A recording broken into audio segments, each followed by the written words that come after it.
¿Qué tal? ¿Cómo les va? Bienvenidos a esta nueva edición de La Cultura del Trabajo.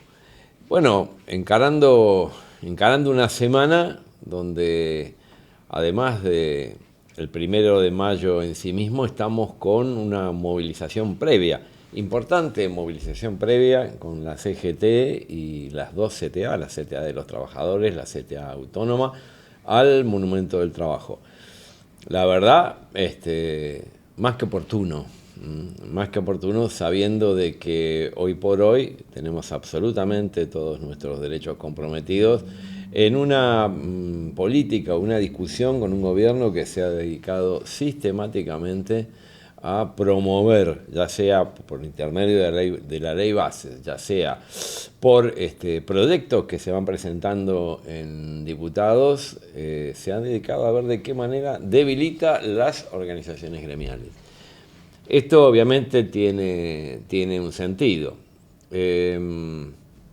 No hay que ser demasiado suspicaz para darse cuenta de que el plan económico tiene una de sus bases fundamentales, de su sustento fundamental en el debilitamiento de las organizaciones gremiales, organizaciones de trabajadores.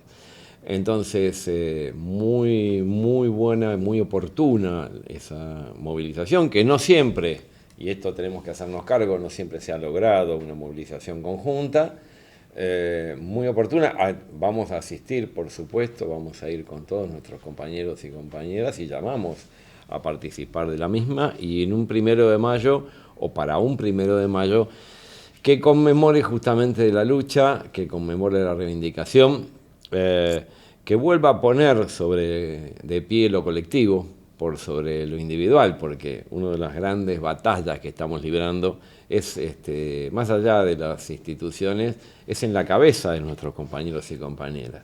Es volver a poner de pie y a reivindicar que cualquier logro tiene carácter colectivo y no individual, y por supuesto dejar de lado la idea de la superación por el individuo y no por las organizaciones como estamos planteando. Fijémonos además que, no porque sea una situación nueva, pero sí porque venimos con un arrastre importantísimo del cual tenemos que hacernos cargo. Tenemos una cantidad de compañeros y compañeras, trabajadores y trabajadoras, que de ninguna manera tienen organización sindical, convenio colectivo de trabajo, horas extraordinarias, vacaciones, que se les paga en negro o se les paga en gris, parte del salario en negro, parte del salario en blanco. Y eso es una fuerza importantísima que tenemos que recuperar, y que aquellos que tenemos responsabilidad en las organizaciones gremiales tenemos que tener claramente una actitud y una política para que esos compañeros y compañeras tengan organización. Mucho tiene que ver la entrevistada de hoy con eso, Irene Aimovici. Hola, Claudio, ¿cómo estás? Muchas gracias por la invitación. Y la verdad que sí, digo, mucho tiene que ver, porque en el marco en realidad nos conocimos por una reivindicación, nos conocimos en el medio de una reivindicación importante, ¿no? En el medio de una situación de despidos en el diario La Nación, donde vos participaste en la vinculación con el Ministerio de Trabajo, ¿no? Con el ministro de Trabajo. Alguien diría sin comerla ni beberla, si no supiera. Bueno, pero si no supiera que es todo, nada de lo humano nos es ajeno. Sí, tal cual. No, agradecido por eso, ¿no? Por esa gestión y por esa solidaridad entre trabajadores de distintos gremios, pero todos somos trabajadores. Y bueno, estabas reivindicando lo colectivo. Es lo colectivo, ¿no? Lo que nos potencia, los que nos empodera. Y hablando además de lo colectivo, vos hoy cumplís una función dirigente dentro de CIPREVA, ¿no? Sí. ¿No recordás las siglas? Sindicato de Prensa de Buenos Aires, de trabajadores, de trabajadores y trabajadoras de prensa de Buenos Aires. Sí, para que la audiencia sepa, el despido era un despido en el diario La Nación, donde yo en ese momento era delegada gremial, ¿no? Por otro sindicato que ya no nos representa, bueno, pero esa es una historia aparte. Pero sí, soy parte del Sindicato de Prensa de Buenos Aires, de la comisión directiva, en un cargo, soy secretaria de Relaciones Institucionales. Bien. Así que acá estoy, relacionándome, pero no como secretaria de Relaciones Institucionales. Sino como escritora. Como escritora, sí. Contanos un poco, porque, bueno, yo había escuchado del libro, pero no lo había tenido, y me lo alcanzó la producción, Judith. Sí. Y bueno, contanos un poco de qué. La historia. Trata. Es un libro que llevó 16 años de trabajo. Bien. Así que cuando nos conocimos yo estaba escribiéndolo ya. Sí. Empieza siendo un intento de biográfico, pero se transformó en una novela, o sea, caminando, escribiendo esa historia, una historia de vida intensa, que empieza en la década del 60, a principios de la década del 60. La protagonista es la vida de una mujer, que originalmente era yo, pero se transformó en otra persona a lo largo de la escritura. Como suele pasar a veces sin darnos cuenta, ¿no? Sí, yo creo que es como que cuando pones algo en el papel, ya lo que estás contando de vos mismo ya pasa a ser otra cosa, ¿no? Solo por el hecho de sacarlo de uno, ¿no? Es como con los actores cuando se suben en el escenario, se paran en el escenario y ya están actuando, ya están en situación escénica. Uh-huh. Entonces, bueno, finalmente Irene pasó a ser Marina, y transcurre su vida, y cuenta su vida, que transcurre atravesada por la realidad del país en el que ella vive, que no es otro que y en la ciudad en la que vive, que no es otra que la ciudad de Buenos Aires. Aunque el principio ocurre en el Gran Buenos Aires, en Aedo, en el oeste, con Urbánico, y se remonta a sus orígenes, a los abuelos, a las Bobes y a los Seides, porque es de origen judío, y desde ese lugar relata una infancia que tiene un color, una forma en Aedo, y después la mudanza a la capital, la militancia paterna y materna. ¿Tus papás militaban? Mis padres eran militantes comunistas, pero aparte actores del Teatro IFT, ahí se conocieron. Entonces, bueno, hay toda una realidad que atraviesa esta niña que desea, su mayor deseo en la vida es cumplir 13 años, no para empezar el secundario, sino para afiliarse a la FEDE. Y cuando eso ocurre es el golpe de Estado. Y no solo es el golpe de Estado, sino que la tarea que le dan a los padres, que el Partido Comunista le da a los padres, hace que paralelamente se le prohíba la militancia a ella y a sus hermanas. Entonces ese deseo lo tiene que reconvertir, y Marina se mete en el mundo del rock and roll, del rock nacional. Entonces también hay mucha historia del rock real, digamos. Los personajes del libro tienen nombres supuestos, salvo algunos que son realmente muy famosos. Entonces aparece y hacen cameos en el libro. Aparece Charly García y Serú Girán, y ese contacto y esa historia. Todas esas historias son reales, pero transformadas en un hecho literario, ¿no? Aparecen Los Redondos de Ricota, aparecen, muchas situaciones. La dictadura tiene una presencia muy fuerte, y el famoso centro de Buenos Aires, el Bar La Paz, vivido también desde la dictadura. Bueno, hay mucha historia que yo creo que representa a muchas más personas que a la protagonista. Bueno, te encontraste acá en el programa con uno. Sí, claro. Te encontraste con uno en el programa, que sí, claro, militando desde los 13 años, desde el año 1971. No en la FEDE, sino en la Juventud Socialista de Avanzada. Que era la rama juvenil del Partido Socialista de los Trabajadores. O sea, vengo desde el trotskismo, y en una militancia que continuó durante toda la dictadura, y continuó justamente con colaterales del partido que tenían que ver con lo artístico, con lo musical, con lo recreativo, o sea, colaterales que se podían armar para poder trabajar en la clandestinidad, para poder relacionarse con un grupo, con un universo de gente en la clandestinidad. Así los Mitimaes, el Expreso Imaginario. Bueno, por ahí nos debemos haber cruzado, Claudio, y no lo sabíamos. Y no lo sabíamos. Sí, yo tuve relación con algunas de las personas del Expreso, pero aparte yo fui diagramadora. Sí, nunca me acuerdo si fue el fin de la dictadura, al principio de la democracia, de una revista que se llamó Tuits y Gritos, que era de Carlos Galanternick, luego conocido como Tom Lupo. Sí, claro. Ahora, la verdad es que no sé qué es de todo lo que te estoy contando ahora.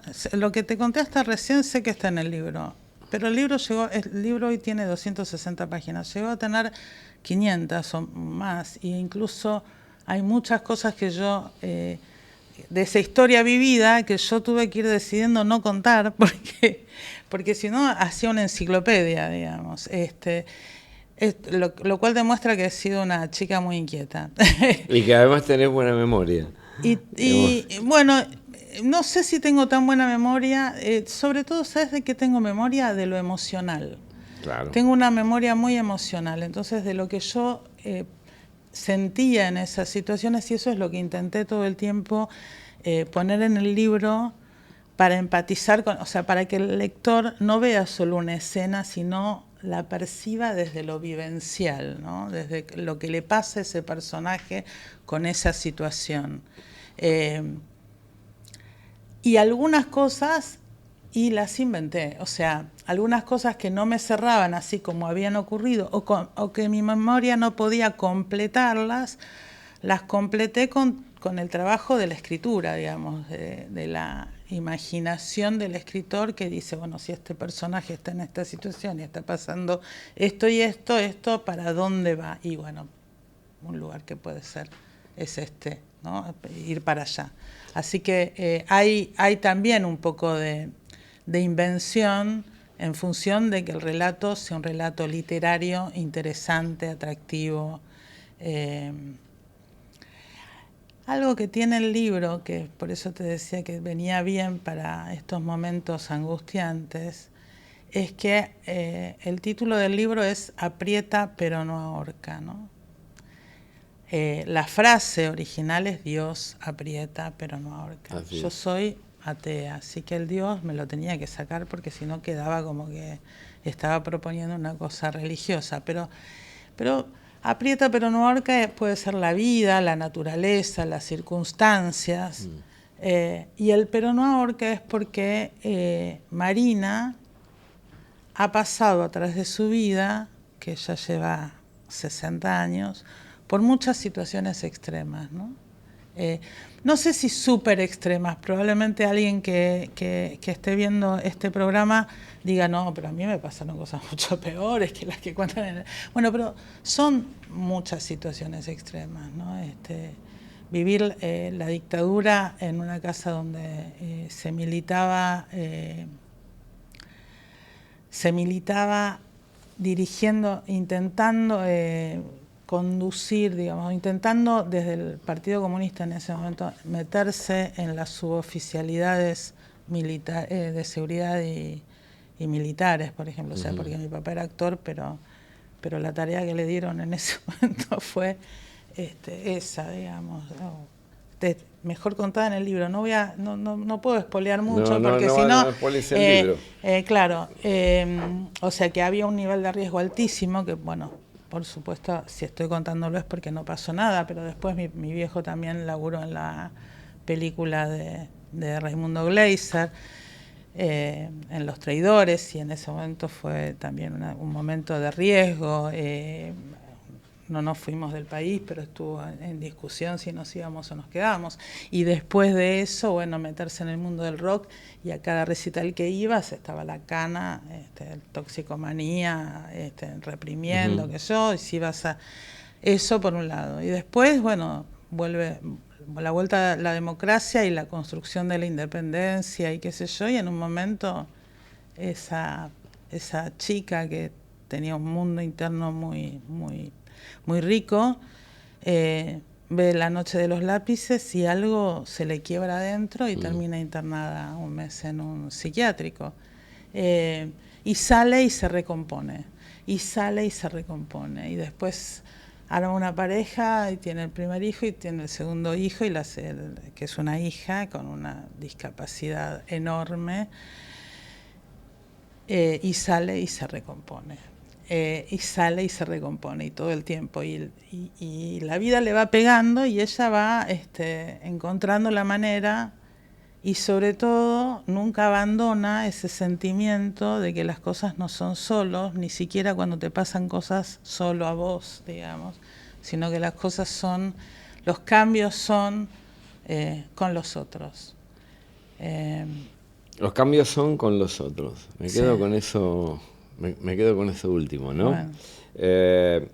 Porque si hay alguna cuestión que yo tendría que señalar, o que me parece importante señalar y que viene a cuento de lo que hoy estamos viviendo, es que durante ese momento de militancia y de resistencia a una dictadura feroz, genocida, todos nosotros tuvimos siempre en claro que peleábamos por un mundo distinto, por un hombre y una mujer distinta, por un modelo de sociedad absolutamente distinto a y esa posibilidad era una posibilidad realmente cierta, no era una posibilidad teórica, sino que un tercio de la humanidad, por lo menos, vivía en una sociedad distinta, en una organización económica y política distinta a esta. Eso era una posibilidad absolutamente cierta, real, palpable, y estaba a la vuelta de la esquina, ¿no? Ese paradigma que nosotros sostuvimos y que hoy seguimos sosteniendo, porque no es una cuestión donde hayan fracasado proyectos económicos y proyectos políticos y sobre todo proyectos de hombres y mujeres nuevos. Es una cuestión de tiempo. Nosotros seguimos sosteniendo que eso es una cuestión de tiempos, no una cuestión de imposibilidades. O sea, las utopías siguen vivas. No, de ninguna manera hemos renunciado a esa sociedad distinta.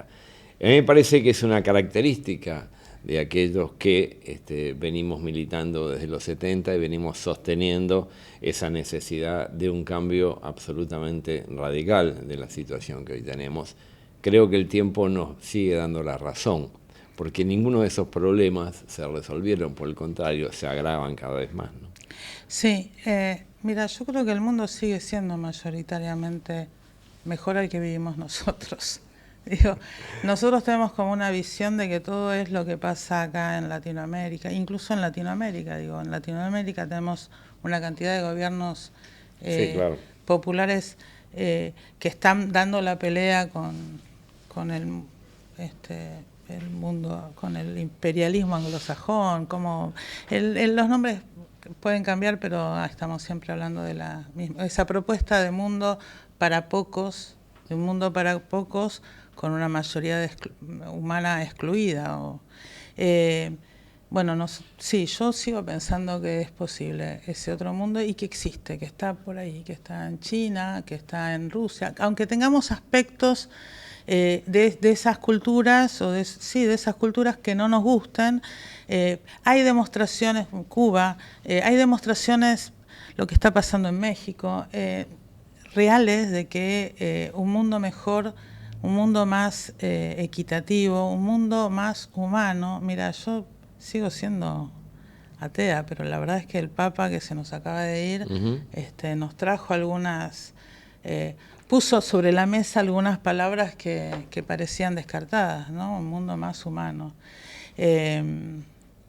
Bueno, sí, yo creo que la idea es esa, es hacer un aporte literario sin olvidarse desde dónde viene uno y qué es lo que uno de los objetivos más grandes de la vida, que es hacer ese mundo con el que soñó mi papá, qué sé yo, y su padre, que era anarquista, y siempre, también lo cuento ahí, Miseide decía, estaba acá cuando fue la revolución del 17, y él decía, ya llega, y se murió y no llegó, pero seguimos peleando y por ahí no es esa revolución, sino que es otro cambio, y otra revolución. Lo que importa es que en algún momento el planeta nos cobije realmente, ¿no?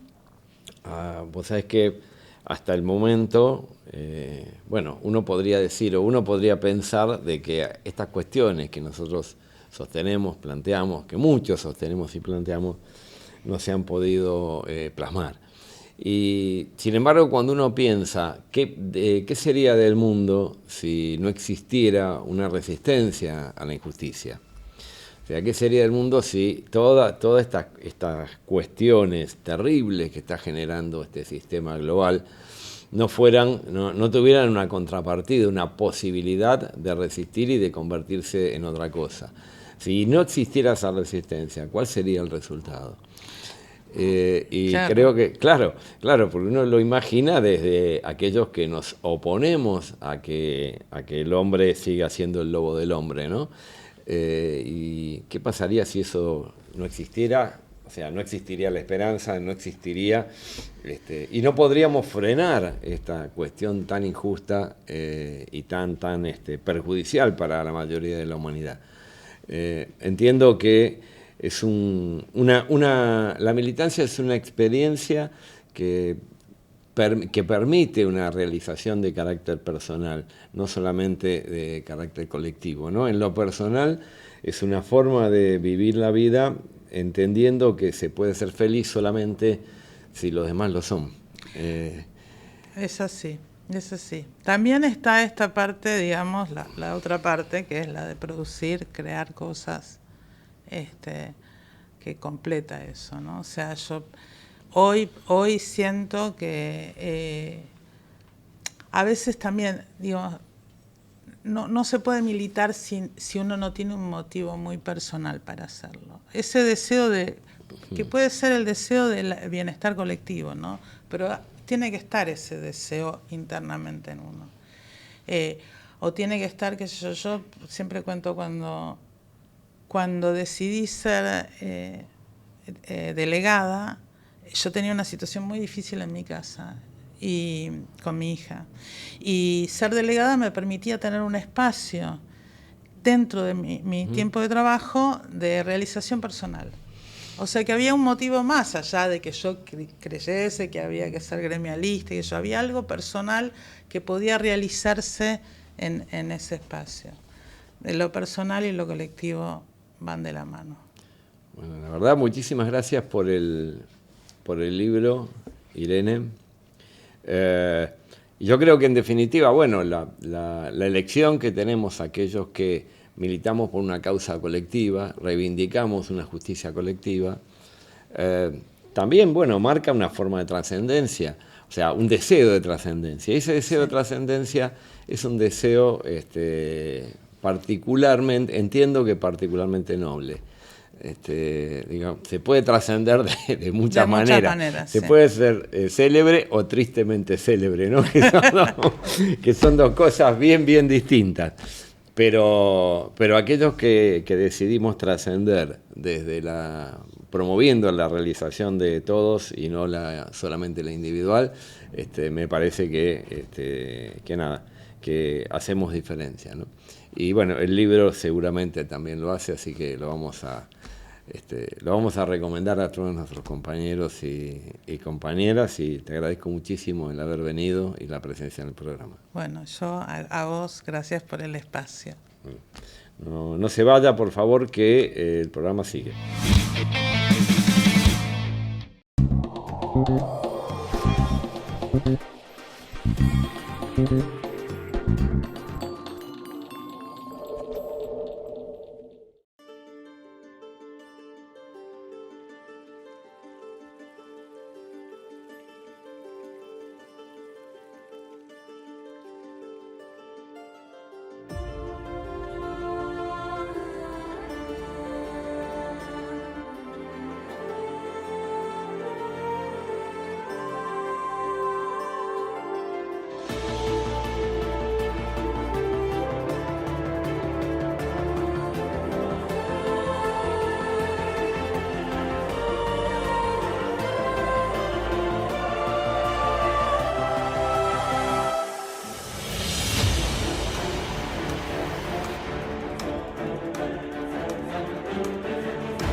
En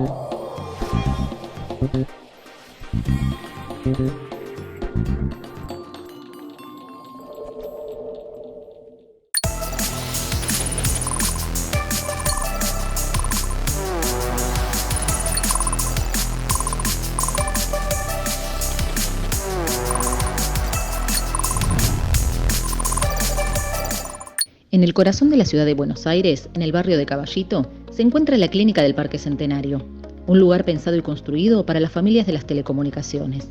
Esta clínica se realizó gracias al aporte del Fondo Compensador Telefónico. Es nuestra clínica, la Clínica de los Telefónicos, y es parte de un plan de salud preventivo y solidario impulsado por el Fondo Compensador Telefónico y por la Concitel, la Confederación de Sindicatos de las Telecomunicaciones. La clínica brinda la posibilidad de realizar estudios de alta calidad en diagnóstico por imágenes como rayos X, resonancias, tomografías y ecografías, todo con equipos de última tecnología. También ofrece especialidades médicas como ginecología y cardiología ambulatoria. Además, cuenta con equipamiento y tecnología de última generación para la atención médica y la realización de estudios e intervenciones, respaldado por un equipo médico de excelencia. Si sos un jubilado o pensionado beneficiario del Fondo Compensador Telefónico de cualquier lugar del país, que por algún motivo de salud tenga que venir a realizarse una práctica médica o estudio a la Clínica del Parque Centenario, podrás hospedarte con un acompañante de manera gratuita en el Hotel Esplendor Tango. Nuestra clínica cuenta con 7 pisos y 2 subsuelos y actualmente se están construyendo 10 pisos más en el edificio anexo. También tiene 2 quirófanos y camas de recuperación, 3 suites de recuperación cardiovascular, Centro de la Mujer con ginecología ambulatoria, mamografía, densitometría ósea y ecografía ginecológica, servicio de diagnóstico por imágenes, resonancia magnética, tomógrafo, 4 equipos de radiología digital, arco en C de detección de imágenes, angiógrafo digital, 3 equipos de ecodoppler, equipo de ergonometría y cinta para ecoestrés. Para acceder a estos servicios, los beneficiarios deben contactar a través de los canales de comunicación del Fondo Compensador Telefónico o a través de los canales de la clínica que te dejamos aquí al pie del video.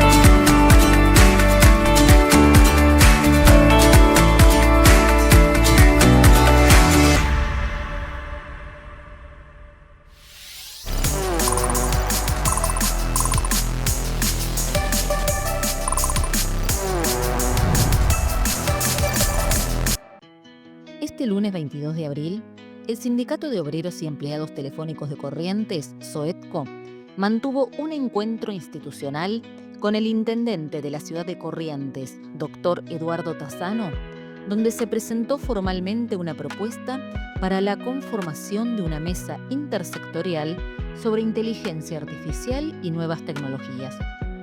Durante la reunión, el secretario general del sindicato, Alberto Solís, y el secretario adjunto, Rodolfo Sardán, acompañados por integrantes de la comisión directiva y el cuerpo de delegados, compartieron los lineamientos de esta iniciativa que busca anticiparse a los efectos de la revolución tecnológica sobre el mundo laboral, la producción, la educación, la cultura y la vida cotidiana de la ciudad.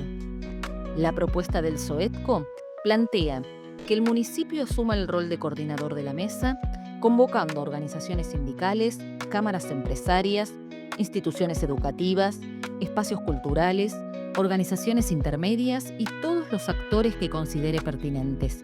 El objetivo es generar un espacio de diálogo amplio, plural, donde se pueda debatir, planificar y consensuar políticas públicas locales que orienten la implementación de tecnologías emergentes de manera justa, inclusiva y democrática.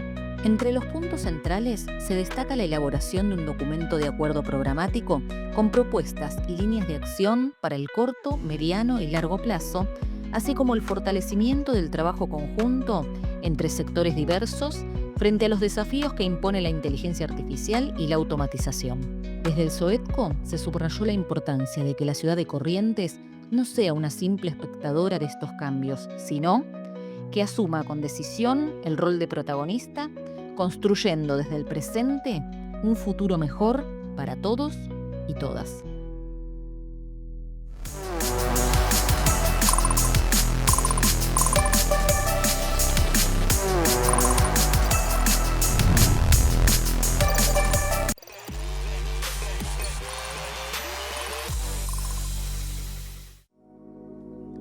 El pasado miércoles 23 y jueves 24 de abril, miembros de la comisión directiva, delegados y equipos de comunicación del Sindicato de Obreros y Empleados Telefónicos de Corrientes, SOETCO, encabezados por su secretario general, Alberto Solís, y el secretario adjunto, Rodolfo Tito Cerdán, visitaron la ciudad de Paso de los Libres.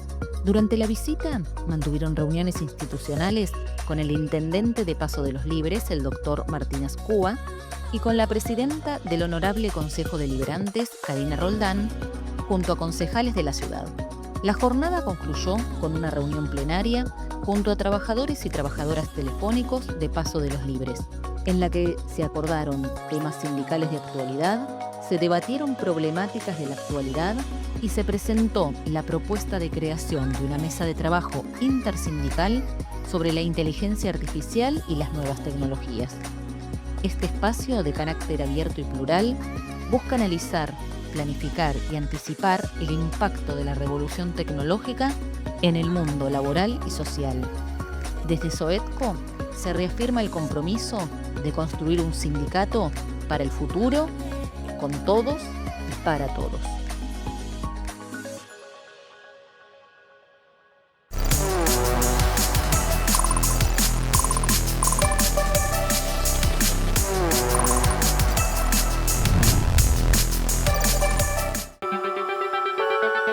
SOE-TC, el Sindicato de Trabajadores Telefónicos de Córdoba, siempre acompañando a sus afiliados y sus familias a lo largo de todas las etapas de su vida.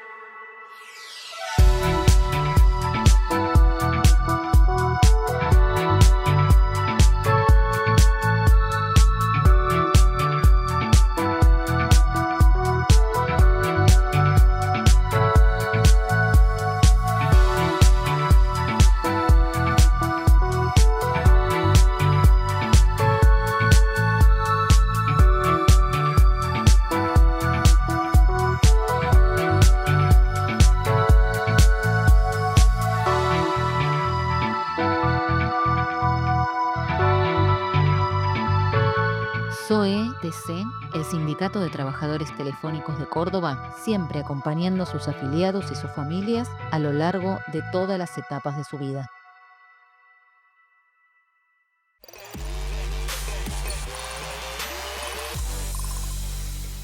Estuvimos visitando SOETEM, el Sindicato de Trabajadores Telefónicos de Mendoza, para interiorizarnos en los cursos y talleres de capacitación que se estuvieron desarrollando.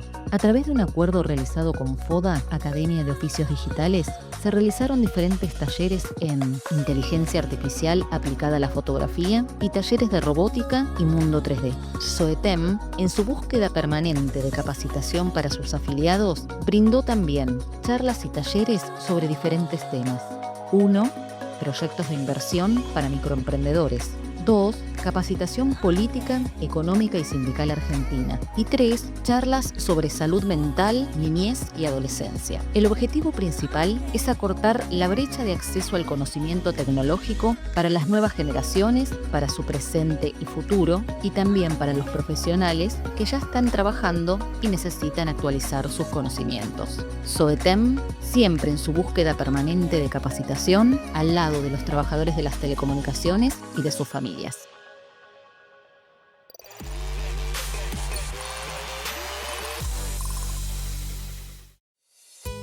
En el marco del Día del Telefónico, visitamos SOE-SIT La Plata, el Sindicato de Trabajadores Telefónicos de La Plata. En la sede de su sindicato se realizó un plenario que combinó la modalidad presencial y virtual y del cual participaron los trabajadores debatiendo sobre distintos temas que importan el rubro de las telecomunicaciones. La jornada finalizó con con sorteos para los trabajadores telefónicos. También, en ese marco, junto a la Federación Foesitra, se firmó un acuerdo de colaboración mutua con la Universidad Nacional de La Plata. Del encuentro participaron organizaciones sindicales, miembros de comisión directiva, delegados, delegadas, titulares de empresas pymes y cooperativas, y también las autoridades de SOECIT La Plata, Foesitra y la Universidad Nacional de La Plata.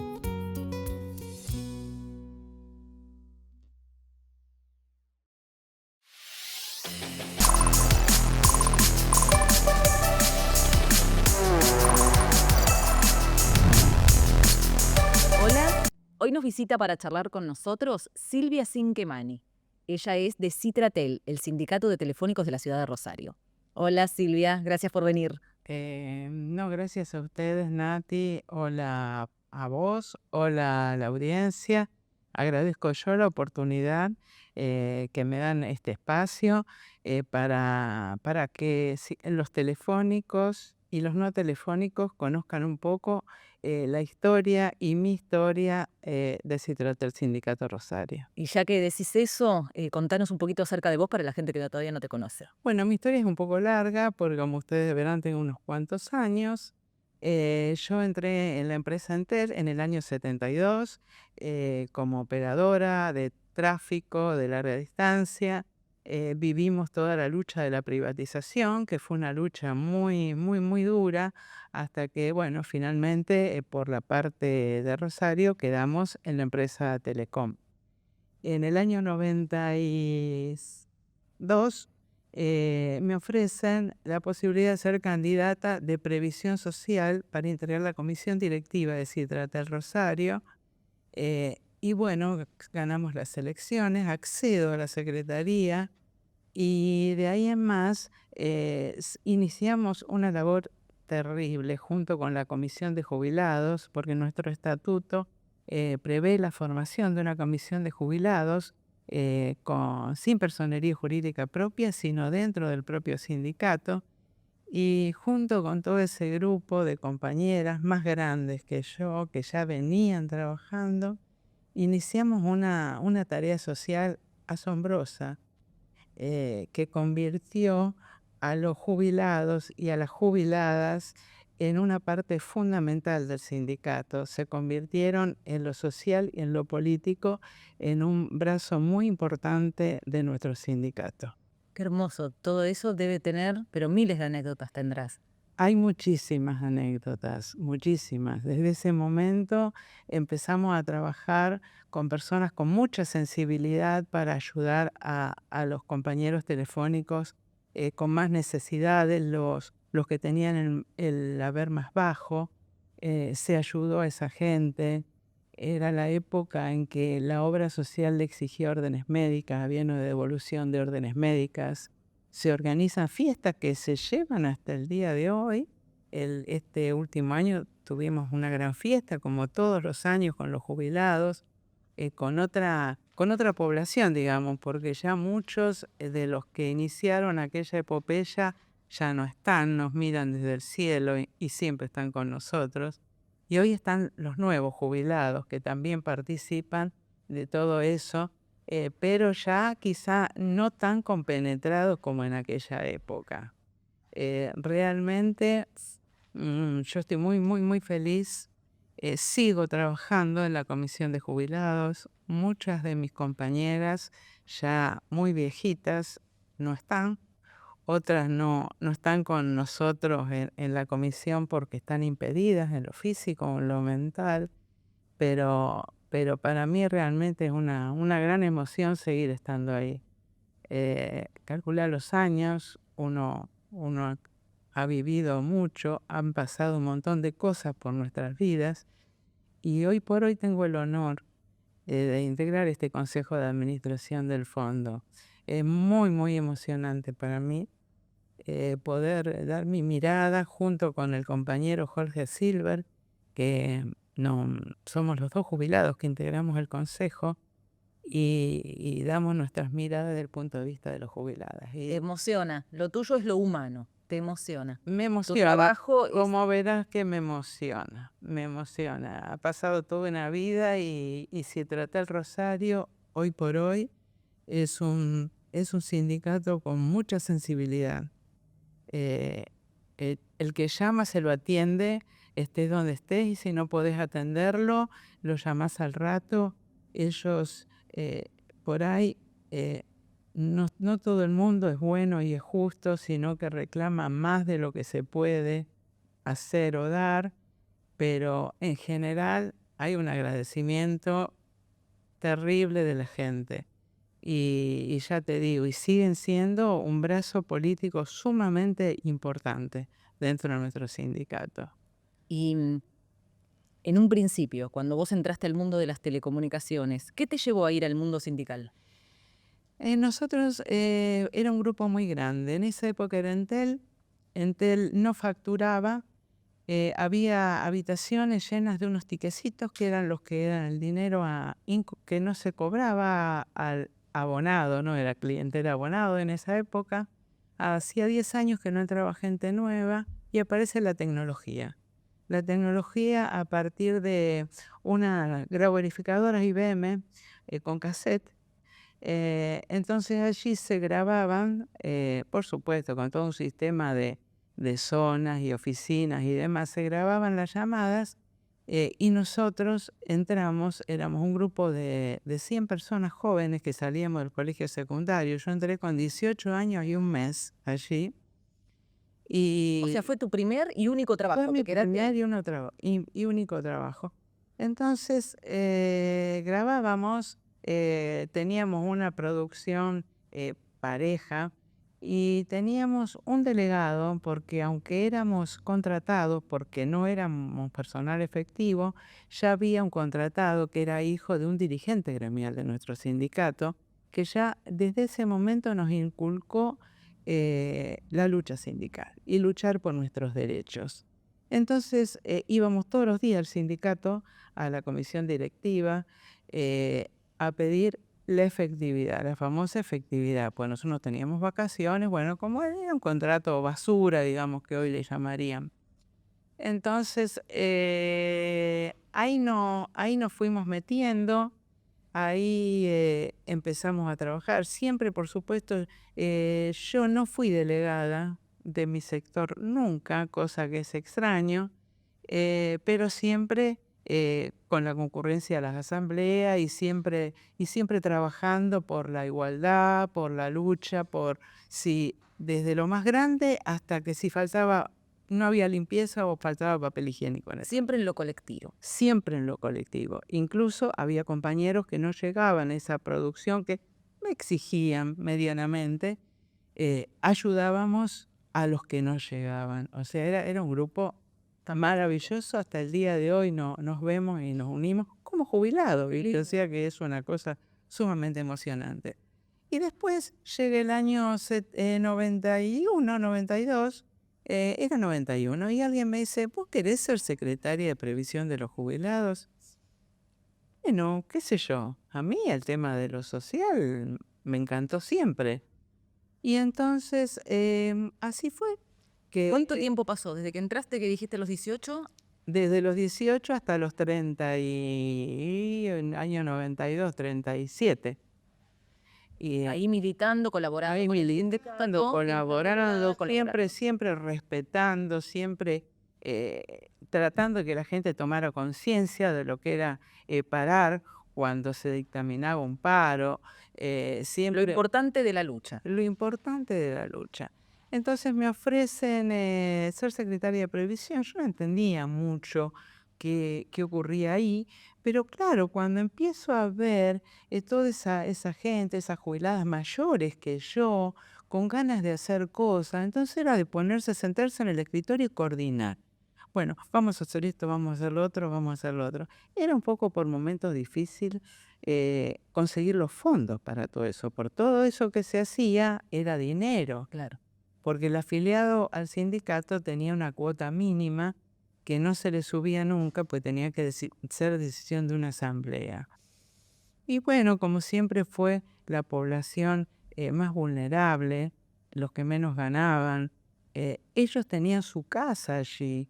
El día que se cobraba el fondo compensador, que en esa época no había caja de ahorro, tenían que ir a los bancos. Después vos veías en el centro de la ciudad todas las confiterías llenas de jubilados telefónicos que se reunían.